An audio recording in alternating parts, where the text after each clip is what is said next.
What's going on, Husker Nuts? This is Ethan Vice Forrest Lincoln. Got a little bit of subject matter to discuss today.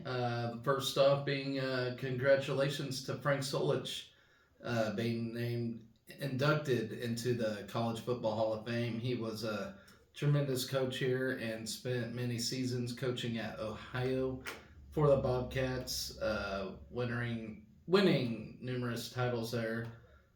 So once again, congratulations, Frank, for that induction. That's pretty awesome stuff there.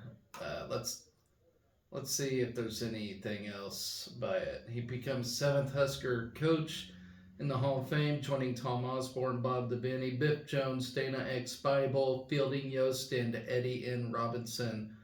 Overall, we have 27 members in the Hall, including 20 players. Solich is the first Nebraska inductee since offensive tackle Zach Weigert in 2022 and gives Nebraska 9 inductees in the past 18 classes. Other recent Nebraska inductees include Eric Crouch, Aaron Taylor, Trev Alberts, Tommy Frazier, and Will Shields, all within the past decade. During his 22 seasons as a head coach, Solich compiled a record of 173 and 101, including a 58-19 record in 6 seasons as Nebraska's head coach, which was, of course, from 98 to 2003, infamously being fired in 03 following a 7-win season that year, followed by 115 wins as the head coach at Ohio. As I mentioned, Solich led the Huskers to the 1999 Big 12 Conference Championship. We finished number 3 in the AP poll in 1999 after beating Tennessee in the Fiesta Bowl and rolling to a 22-6 win over Texas in the Big 12 Championship game. And I really can't believe we thought those were bad days back then. Only getting a Big 12 title, but not a national championship. Nebraska added a co-Big 12 North Division title in 01 when we met Miami in the Rose Bowl for national title. And if y'all remember that year, we got waxed in that game. Nebraska added a final number 8 national ranking by the Associated Press in both 2000 and 2001. The 2001 Huskers featured the nation's top college player, Heisman Trophy winner, and 2020 Hall of Fame inductee Eric Crouch, a 4-year starter. Crouch added Walter Camp National Player of the Year and Davey O'Brien Awards while becoming Nebraska's career leader in total offense. A product of the Nebraska football program, first as a player, then as an assistant coach. Solich's career at Nebraska spanned 4 decades, including first arriving in Lincoln in 1962 to play fullback in Coach Bob Devaney's first season. Although Solich was not with Nebraska during all 42 of those seasons, he spent more than a decade as a high school head coach in Nebraska before joining the Husker coaching staff as an assistant in 1979. During his playing and coaching tenure as a Husker, all 29 Nebraska teams he was associated with played in a bowl game. In his final game as Nebraska's assistant head coach and running backs coach, Solich helped the Huskers to a 3rd national title in a 4-year span with a resounding 42-17 win over Tennessee in the Orange Bowl, helping Osborne go out as a reigning national champion. Following his head coaching career at Nebraska, Solich guided Ohio University's program for 16 seasons, which was from 2005 to 2020. During his time at Ohio, Solich coached the Bobcats to 12 winning seasons, 11 bowl appearances, and 4 MAC East Division titles. He is the winningest coach in the history of the Mid-American Conference. Not just for Ohio, but for that conference in general, so that's pretty awesome. In addition to serving as the head coach for one Hall of Fame player, which would have been Eric Crouch, and a position coach for another, for Mike Rozier. Solich played for Hall of Fame head coach Bob Devaney and worked for 19 seasons as a assistant coach under Hall of Fame coach Tom Osborne. The 2024 College Football Hall of Fame class will officially be inducted during the 66th NFF Annual Awards Dinner presented on December 10th of 2024 at Bellagio Resort and Casino in Las Vegas. Solich will also be recognized with NFF Hall of Fame on-campus salute presented by Fidelity Investments at a to-be-determined Nebraska home game this fall. The accomplishments of the 2024 class will be forever immortalized at the Chick-fil-A College Football Hall of Fame, which is celebrating its 10th anniversary in Atlanta on August 23rd. A coach becomes eligible for the College Hall of Fame 3 full seasons after retirement or immediately following retirement, provided he is at least 70 years old. Active coaches become eligible at 75 years of age. He must have been a head football coach for a minimum of 10 years and coached at least 100 games with a 600 winning percentage. And so there you have it. Frank Solich, a guy who I shouldn't have been fired, a guy who I feel like after we fired him, we got this curse somehow. But, it's all good. We did recognize him during one of the games this year, which was super awesome to see. And nice to see. Don't have no hard feelings towards us. So I'm really happy for him. I know he's enjoying retirement. I heard on a Sports Nightly show one night, he don't really know what to do with himself, but I'm sure he'll figure it out, and hopefully he's spending good time with friends and family. So there you have it, Frank Solich. So my next topic for tonight is, first off, tonight is the national championship. I almost forgot to mention that. You got Michigan and Washington. Let me know in the comments who you're going for, or I'm pretty sure this show will upload maybe during or after the college football national championship, so I guess it don't really matter, but I guess anyway, who were you rooting for, or who you're currently going for as this thing's uploading? I personally hope the Wolverines claim it. Current Big Ten member. I know both schools will be in the Big Ten next year, so but I guess if I had to, I'd rather go for the more Eastern team. I'm not really a big fan of the West Coast. Might have some nice weather over there, but I just wouldn't want to live over West, politics and all that. But anyway, so there you have it, Frank Solich. We're going to move on now to Ali Batenhorst transferring. I know it sucks, and I can see a lot of people commenting on it right now, calling or whatnot, and, as long as it ain't to Texas, please. She's either second or third. No, she is our third one. But Caroline Jervicius goes to Penn State. Somebody went somewhere. I can't remember. But then you have Ali Batenhorst. She was a big time step up after Lindsey Krause got hurt this season. Uh,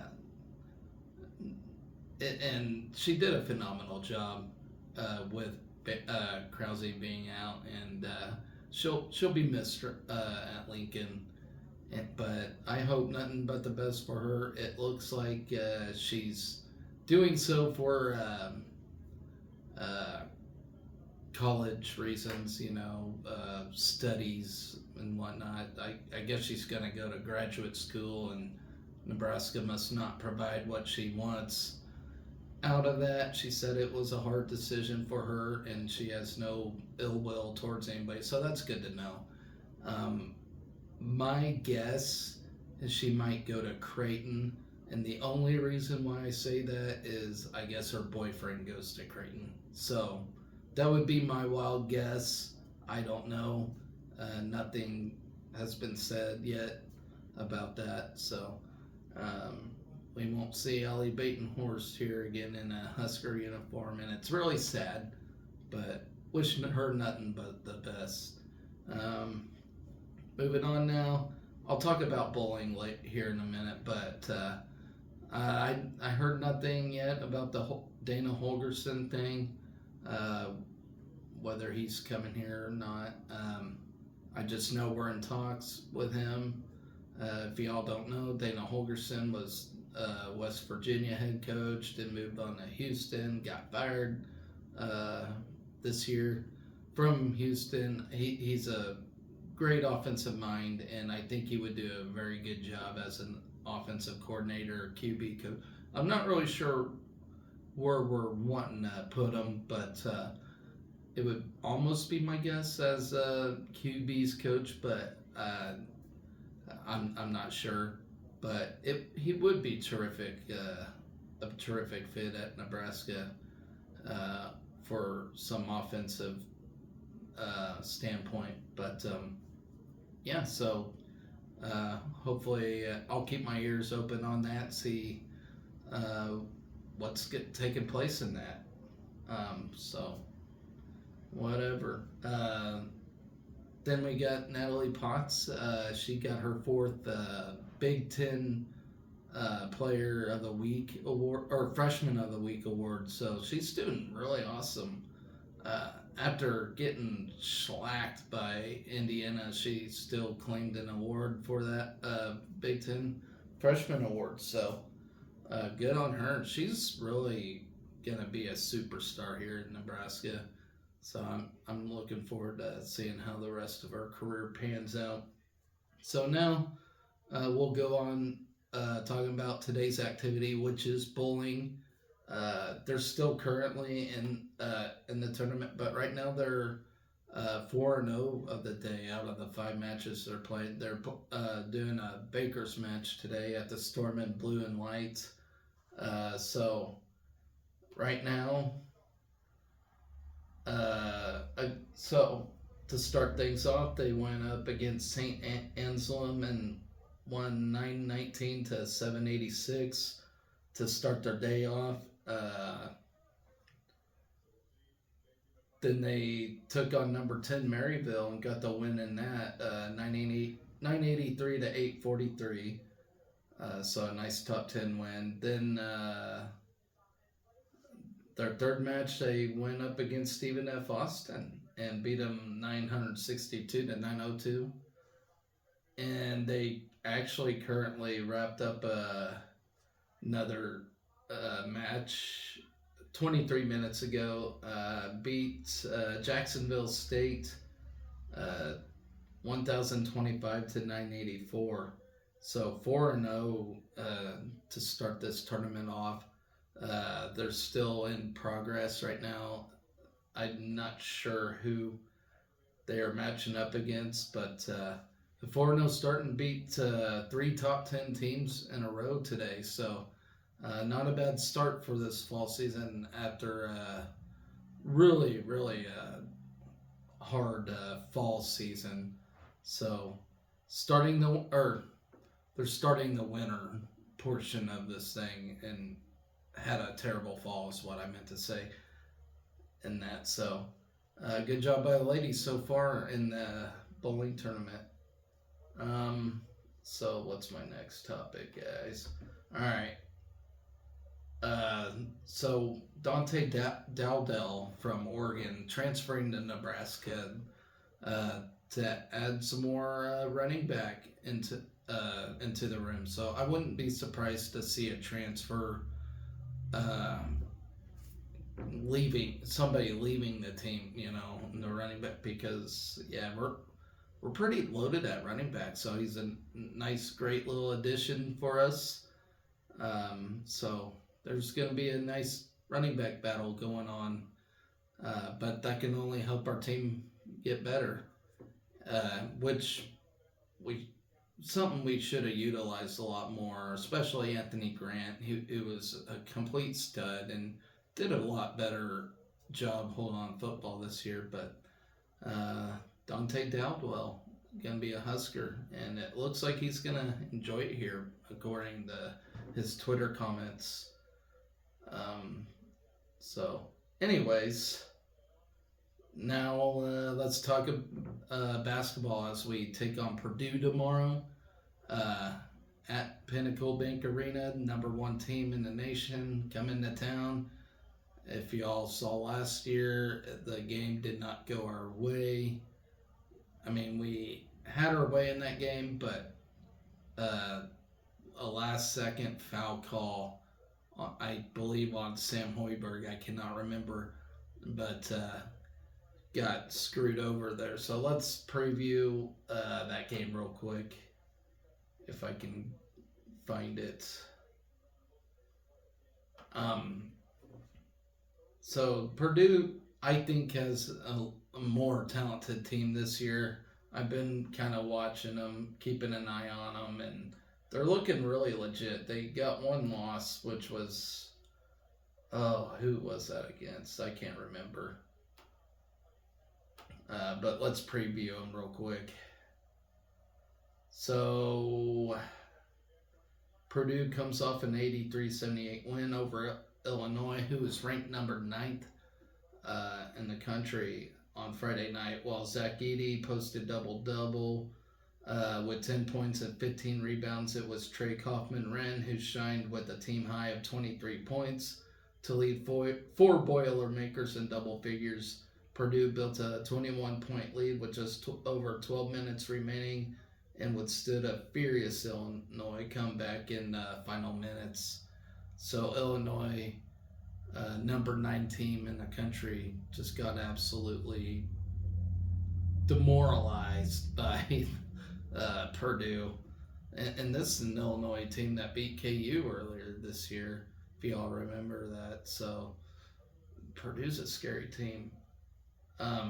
Tuesday's game against Purdue will mark Nebraska's 17th game against the nation's number 1 team in program history, and first since February 13th, 2013. It's also the first time that the Huskers have hosted a number 1 team since February 24th, 2002, when Keith Langford's three-pointer with 33 seconds left lifted KU to an 88-87 win over the Huskers. Nebraska is 3-13 all time against number 1 teams, and short recaps of the 3 wins are I'm not going to go over those. So here's worth noting: Nebraska enters Tuesday's game with a 12-3 record, the program's best start in the Big Ten era, from which was 2011 to 2012 to now, and best since the 2010-2011 team won 13 of its first 15 games. The Huskers have snapped several streaks over the last month. The December 10th win over Michigan State snapped an 11-game losing streak to the Spartans dating back to 2016. The December 17th win over K-State broke a 7-game losing streak to the Wildcats dating back to 2009, while last Wednesday's win over Indiana was its first since 2019, as Indiana had won 7 straight meetings entering the contest. Nebraska will look to break another streak on Tuesday, as Nebraska has lost its last 5 games to ranked teams dating back to a 63-53 win at number 7 Creighton in December of last year. The Huskers are 3-5 in our last 7 games against ranked opponents dating back to March 1st, 2002. Huskers are 18-6 over the last 23 games dating back to February 1st, 2023, which is second only to Purdue in terms of winning percentage. A big reason for that is Nebraska's offense, as we have averaged 76.5 points per game and on 46% shooting in that stretch. We entered the Purdue game averaging nearly 80 points per game. It is Nebraska's highest points per game average since averaging 80.2 points per game in the 95-96 season, and on pace to finish in the top 10 in single season scoring average. It is also more than 10 points per game higher than Nebraska's average at the 15-game mark in 2002 to 2003. Nebraska has climbed from 149th to 44th nationally in offensive efficiency in KenPom as of January 7th. The Huskers are now 23-4 under Fred Hoiberg when scoring at least 80 points, including 18-1 over the last 3 seasons. The only loss was a 104-100 quadruple overtime at North Carolina State, as y'all know. Blah blah blah. So here's what we got about Purdue. Purdue comes to Lincoln with a 14-1 record following an 83-78 win over Illinois. They have been battle-tested with wins over Gonzaga, Tennessee, Marquette, Alabama, and Arizona. During non-conference action, Purdue's only loss is a 3-point overtime loss at Northwestern on December 1st. Purdue returned all 5 starters from a team that swept the Big Ten regular season and tournament titles and won 29 games last season. For Matt Painter, who's in his 19th season at Purdue, Purdue's attack starts with Zach Edey, the behemoth of a man, monstrous, 7'4". The center looks to become a 2-time National Player of the Year. Edey leads the Big Ten in scoring, rebounding, and field goal percentage and has 9 double-doubles in Purdue's 15 contests. Edey is one of 4 Boilermakers averaging double figures as guards Braden Smith, Fletcher Lawyer, and Lance Jones provide perimeter scoring. Purdue averages over 85 points per game and leads the Big Ten in 3-point percentage. So the series history to Tuesday's game between the Huskers and Purdue will be the 27th all-time meeting between the 2 programs in a series that dates back to 1947. Purdue holds a 20-6 lead in the all-time series, including a 13-4 mark, 13-3 in regular season, 1-1 Big Ten tournament since Nebraska joined the Big Ten in 2011 and 12. Nebraska's last win over Purdue in 2019 featured the first triple-double in school history by Cam Mack. Last year in Lincoln, Nebraska rallied back from a 14-point deficit to send the game into overtime after Keisei Tominaga's 3-pointer with 9 seconds left in overtime. Fletcher Lawyer's basket with 1:30 remaining in overtime gave Purdue the lead for good as he scored a game-high 22 points. Purdue also posted a 73-55 win in West Lafayette. Yeah, I can't talk today, but when we came back from that 14-point deficit, that's when I remember Sam Hoiberg or Keisei getting called for a foul that did not occur. That really screwed us over. I even heard commentators saying we should have won that game. Like, that should not have been called. Like, that was terrible. And, we get Purdue, number 1 team. It's been a long time since we hosted a number 1 team, so hopefully the fans are there. They're loud.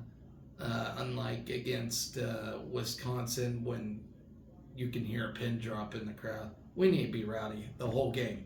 When Purdue scores a 3, do not slow down, please. This is me begging you, the fan base, do not let up. Don't let up. When this team hears a silent crowd, I think that really boisters their confidence. The crowd needs to be loud and, get the team pumped, It seems like whenever a team does anything remote, like has an inch of success in a game, they shoot a 3. We're quiet until we score again. We need to be loud the whole game. We need to be rowdy. I don't want to hear silence in the arena tomorrow. If we won a shot against Purdue, the crowd has to be rowdy the whole time. So that's my take on it. This is obviously going to be a tough game. Very talented Boilermaker team. I have no thought or prediction. Of course, I want Nebraska to win. Of course, I'm always going to pick Nebraska to win a game. Even though it's basketball and we don't have a great history or whatnot, I'm still going to say, hey, let's go Huskers. Let's win this thing. Why not? Why not us? But in order for a team to be good, they have to beat great teams. That's our chance. Beat a great team. Boost our confidence. We can do it. There's no such thing as we can't. I don't like to hear that we can't. Why not us? Let's win it. Let's go out there and get a win. But obviously, I know it's gonna be a very tough game. It's gonna be, it's not gonna be easy. That's all I can say. It's not gonna be easy, but just go out there and get a win. So, anyways, guys, that's gonna do it. I'm gonna watch the college football national title game. Honestly, I don't really care who wins it. I just hope for a good game. But with that, guys, checking the heartbeat of Husker Nation. I hope you all enjoy the show. Please remember to subscribe to it. I will be back tomorrow to preview women's basketball game before the men's basketball game. Then we'll keep going throughout the week as it's a busy week for the Huskers. So, anyways, guys, be excellent to each other. Go Big Red.